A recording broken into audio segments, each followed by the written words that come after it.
अस्सलाम वालेकुम, this is Abdul Rahman. मैं आपके साथ PSX प्लेयर के प्लेटफॉर्म से मुखातिब हूँ। Welcome back. आई होप आप सब लोग खैर खैरियत से होंगे।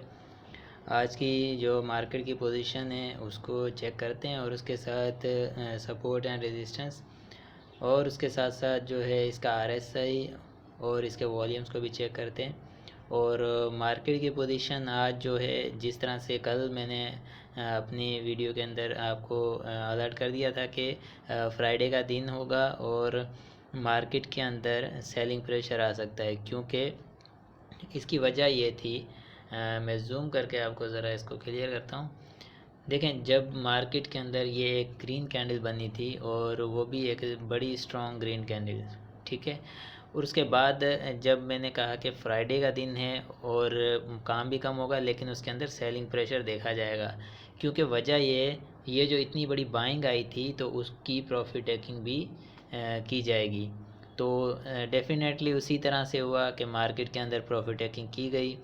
और उसके साथ साथ अगर आपने मेरी पहले की वीडियोस देखी हैं तो मैंने आपको एक एरिया बताया हुआ है, ये वाला एरिया, ठीक है। और इस एरिया के अंदर मार्केट जो है अकुमुलेट करेगी, ठीक है ना।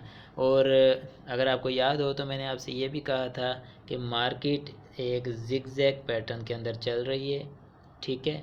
और इस जिगजैग पैटर्न को मार्केट कंटिन्यू करेगी। और इसके साथ साथ मार्केट के अंदर ये जिगजैग पैटर्न तब बनाए जाते हैं जब मार्केट के अंदर अकुमुलेशन की जाती है, यानी कि प्लेयर्स की तरफ से या फिर मार्केट में जो मार्केट को मूव करते हैं वो इसके अंदर अकुमुलेशन कर रहे हैं और मार्केट का कोई ऐसा एक टारगेट है जिसकी तरफ पहुंचाने के लिए मार्केट में जो है अकुमुलेट किया जा रहा है। और दूसरी बात ये भी है कि मार्केट के अंदर प्रॉफिट टेकिंग भी की जा रही है। जो हैवी वेटेज स्टॉक्स हैं, जो अपने अपर लेवल यानी हाई लेवल पर जो मौजूद हैं, उनमें प्रॉफिट टेकिंग की जा रही है। और जो अब उनको नीचे लाकर अकुमुलेट करके फिर उनको उठाया जाएगा और उसके बाद मार्केट जो है अपने किसी न किसी जोन की तरफ चलेगी, ठीक है। ये तो स्ट्रेटजी मैंने ऑलरेडी आपको बताई हुई है और एग्जैक्ट मार्केट उसी तरह से काम कर रही है। और अल्हम्दुलिल्लाह जो एनालिसिस हम कर रहे हैं और मार्केट उसी के हिसाब से ही चल रही है, अभी तक ऐसा ही चलता आ रहा है। और इंशाल्लाह आई होप कि हमारी टेक्निकल एनालिसिस के मुताबिक ही मार्केट काम कर रही है। मार्केट के ऊपर हम टेक्निकल एनालिसिस करते हैं, बल्कि मार्केट हमारे मुताबिक नहीं, हम मार्केट के मुताबिक टेक्निकल एनालिसिस करते हैं, ठीक है। मार्केट किसी की नहीं सुनती। और इसके जो सपोर्ट एंड रेजिस्टेंस को हम देख लेते हैं कि क्या क्या रहेंगे मंडे के दिन। अब जो नेक्स्ट मार्केट जिस दिन खुलेगी, ओपन होगी, तो उस टाइम मार्केट के जो सपोर्ट एंड रेजिस्टेंस क्या रहेंगे। ये जो एरिया है मार्केट का 47,250 के पास, ठीक है, ये इसका सपोर्ट रहेगा। मार्केट यहाँ से सपोर्ट लेकर बाय बैक कर सकती है, ठीक है। और इसका जो रेजिस्टेंस रहेगा वो ये एरिया रहेगा 47,720 से 50 के बीच में कहीं भी मार्केट रेजिस्ट कर सकती है, ठीक है। इस जोन में मार्केट काम कर सकती है। अगर इन दोनों ऊपर अगर रेजिस्टेंस को मार्केट ब्रेक करती है तो फिर मार्केट के अंदर आप बाइंग कर सकते हैं, ठीक ठाक। लेकिन वो भी ट्रेडिंग के हिसाब से, ठीक है ना। इन्वेस्टमेंट से मैंने आपको शुरू दिन से ही, यानी कि शुरू से मतलब काफ़ी दिनों से मैंने आपको अवॉइड करने का कहा है।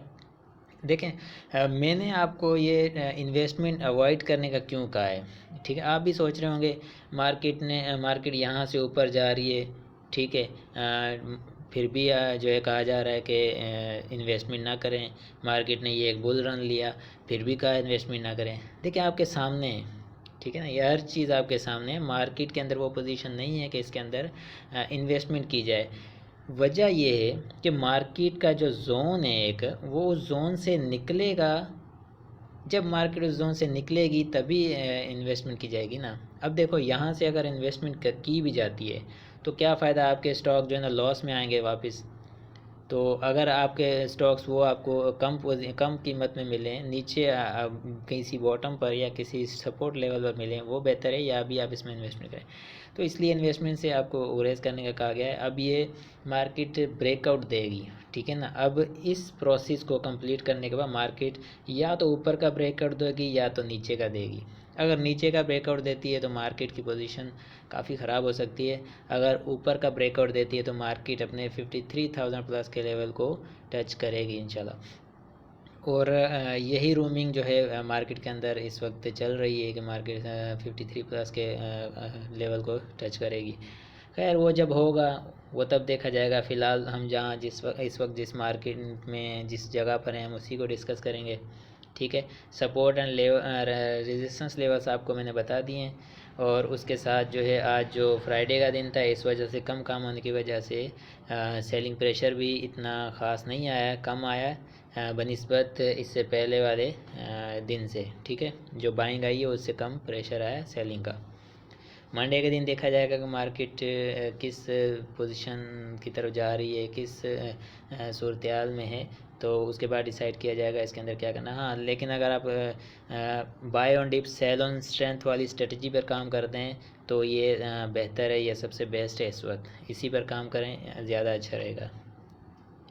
चलते हैं इसके जो है RSI और इसके वॉल्यूम्स को चेक करते हैं। उससे पहले जो फ्रेंड्स नए हैं इस चैनल पर, चैनल को सब्सक्राइब करके बेल आइकन को प्रेस करें और वीडियो लाइक करें और कमेंट में ज़रूर बताएं।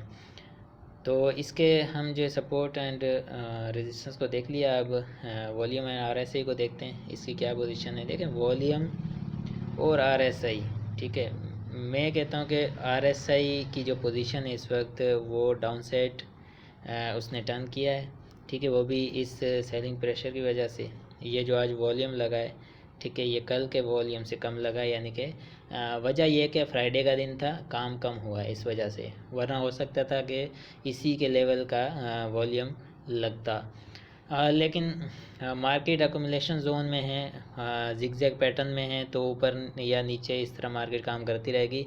Bye on dip sell on strength, ये मैं शुरू से ही कह रहा हूँ कि buy on dip sell on strength वाली स्ट्रेटजी पर काम करें, यही बेस्ट रहेगी। RSI देखें, RSI 50 की लाइन को टच कर चुका है, ठीक है, और इसको ब्रेकआउट भी कर सकता है।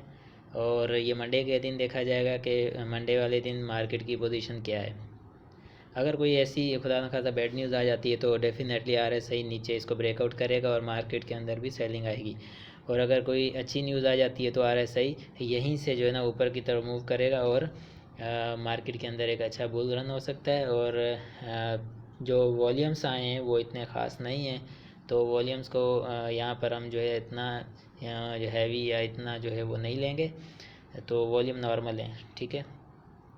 तो buy on dip sell on strength वाली स्ट्रेटजी क्यों मैं कह रहा हूँ, क्योंकि यहाँ पर अगर आप देखेंगे, ठीक है, यहाँ से मार्केट ने ऊपर से डिप लिया, यहाँ से बाय कर लिया, तो सेल ऑन स्ट्रेंथ यानी कि इस लेवल से जाके बेच दिया। फिर मार्केट ने इस लेवल पर डिप लिया, यहाँ से डिप पर हमने उठा लिया, ठीक है। फिर यहाँ से इस लेवल से इसके जो रेजिस्टेंस है तो सेल ऑन स्ट्रेंथ बेच दिया, ठीक है। अब ये डिप मार्केट ले रही है, यहाँ से दोबारा सपोर्ट लेगी। सपोर्ट लेने के बाद अगर मार्केट ऊपर की तरफ उठती है, ठीक है, वो पता चल जाता है मार्केट ऊपर की तरफ उठ रही है, तो जैसे मार्केट ऊपर की तरफ उठ रही है तो वहाँ से अब बाय कर लेंगे। फिर सेल ऑन स्ट्रेंथ, वही buy on dip sell on strength strategy यही काम करेगी इस वक्त। तो इन्वेस्टमेंट से आप गुरेज करें, इन्वेस्टमेंट से दूर रहें फ़िलहाल, तो जब वक्त आएगा इन्वेस्टमेंट का तो गाइड किया जाएगा। तो आई होप कि आप सबको ये ठीक तरह से इसकी समझ आ गई होगी, और उम्मीद करता हूँ कि आप सब लोग जो है एनालिसिस जो कर रहे हैं उसके मुताबिक ही वर्कआउट कर रहे होंगे।